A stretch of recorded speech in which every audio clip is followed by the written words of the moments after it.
খালেদা জিয়ার ইন্তেকালের আজকে পঞ্চম দিন। এখানে এসে দেখা গিয়েছে এক ভিন্ন চিত্র।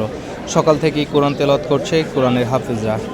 তাদের সাথে কথা বলে জানতে পেরেছি তারেক রহমানের নির্দেশে তারা ৪১ দিন যাবৎ কোরআন তেলাওয়াত করবে এই খালেদা জিয়া এবং জিয়াউর রহমানের মাজার প্রাঙ্গণে।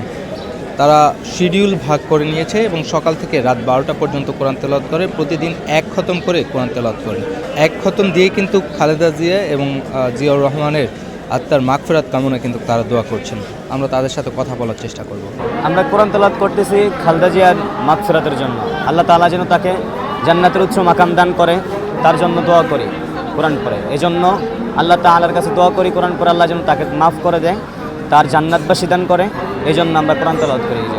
খালেদা জিয়ার পুরো পরিবারের পক্ষ থেকে এই জায়গায় কোরআন তেলাওয়াত হচ্ছে।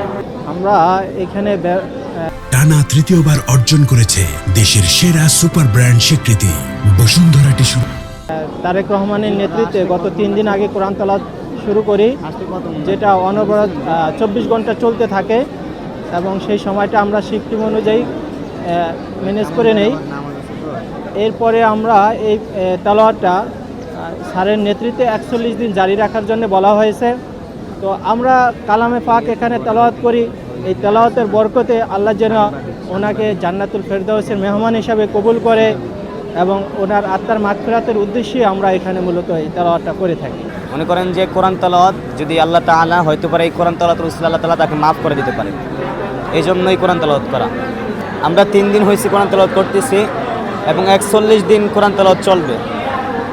আর এটা তারেক জিয়ার পক্ষ থেকে করতেছি, মানে আমাদের সিট ভাগ করা আছে, ২ জন ৬টা থেকে ১২টা পর্যন্ত, মানে এরকম করে ৪টা ভাগ করা হয়। সকাল ৬টা থেকে ১২টা পর্যন্ত, না দুপুর ১২টা পর্যন্ত, আবার 12টা থেকে রাত্র ৬টা পর্যন্ত, আবার ৬টা থেকে রাত্র 12টা পর্যন্ত, 12টা থেকে সকাল ৬টা পর্যন্ত। لا يكلف الله نفسا إلا وسعها لها ما كسبت وعليها ما اكتسبت ربنا لا تؤاخذنا